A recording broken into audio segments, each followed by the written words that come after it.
জালিলুল্লাহ জাহাদার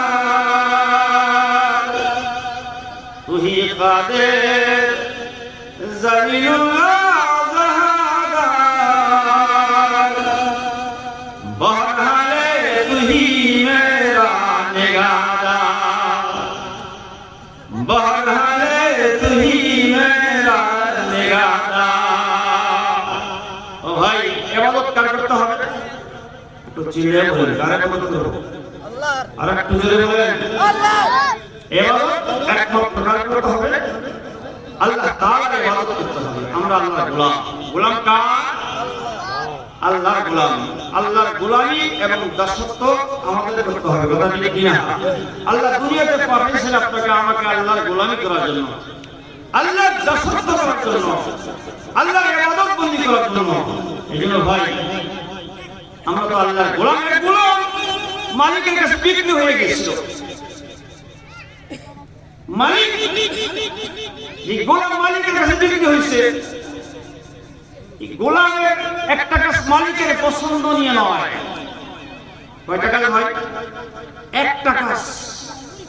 মালিকের কি সব কাজই গোলামের পছন্দ হবে? সব কাজই পছন্দ হবে। একটা কাজ। কি কাজ? গোলাম যখন মসজিদে আযান হইতো, গোলাম চলে যেত মসজিদে। সুবহানাল্লাহ। গোলামের কাজ কি? আযান হলে কোথায় যাওয়া? কোথায় যাওয়া? মসজিদে যাওয়া এক গোলামের কাজ। মালিকের গোলামের একটা কাজ ভালো লাগে না, মসজিদে যখন আযান হইতো গোলাম চলে যেত মসজিদে। মসজিদে যেত। মালিক একদিন গোলামকে বলতেছে, গোলাম রে, ও গোলাম, চলে যাই আজকে বাজারে যাই, তোকে কিছু বাজারে করে দিয়া তোকে বাসায় পাঠিয়ে দেই। উদ্দেশ্য হলো পরীক্ষা করা। কি করা ভাই? উদ্দেশ্য হলো পরীক্ষা করা। গোলামকে কিছু বাজারে করে দিয়েছে। যাওয়ার পরে গোলামকে বলতেছে, গোলাম রে, তুই বাসায় চলে যা, আমার হাজিরকে বলবি, আমার বিবি সাহেবকে বলবি সাহেব আসতে একটু দেরি হবে, বিলম্ব হবে, একটু দেরি হবে, বিলম্ব হবে। গোলাম যখন রাস্তা দিয়ে আসতেইতেছে, মাল নিয়ে বাসার দিকে যাইতেছে, এদিকে মসজিদে মুয়াজ্জিন আযান দিয়েছে, আল্লাহু আকবার, আল্লাহু আকবার। ডাকটা কার ডাক ভাই? জোরে বলেন, কার ডাক?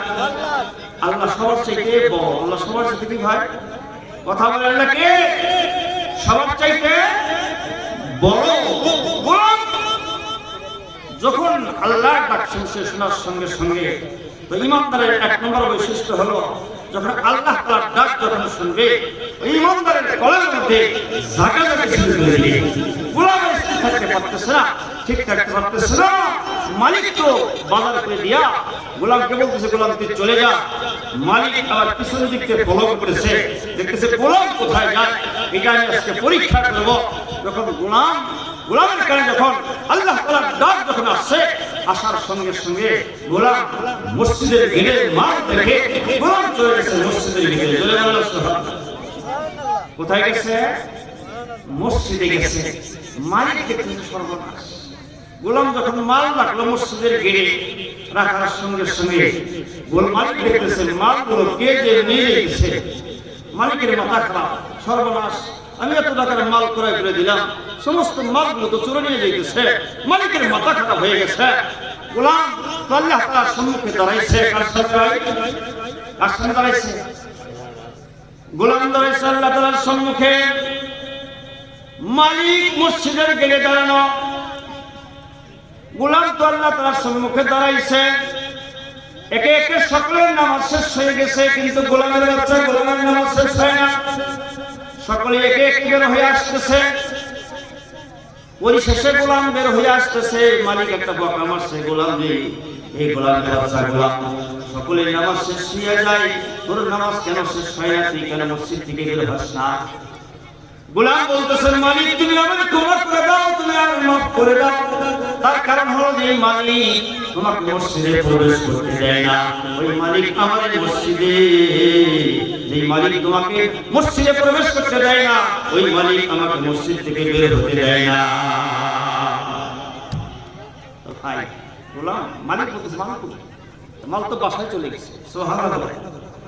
মাল কোথায় চলে গেছে? বাসায় চলে গেছে, খরচ কি আমি দেখলাম মাল চলে গেছে, বিভৎস মাল বাসায় গেছে, কখনো হতে পারে না। এই জন্য ভাই যেই কথা বলতেছিলাম, তো গোলাম কার হতে হবে? আল্লাহ তাআলার গোলাম হতে হবে। আল্লাহ তাআলা আমাদের সকলকে তৌফিক দান করুন, সকলে আমিন। আল্লাহ তাআলার গোলাম হয়ে আমাদেরকে দুনিয়া থেকে বিদায় নেওয়ার তৌফিক আল্লাহ দান করুন, সকলে আমিন। ওয়া আখিরু দাওয়ানা আলহামদুলিল্লাহি রাব্বিল আলামিন। আসসালামু আলাইকুম ওয়া রাহমাতুল্লাহি তাআলা ওয়া বারাকাতুহু।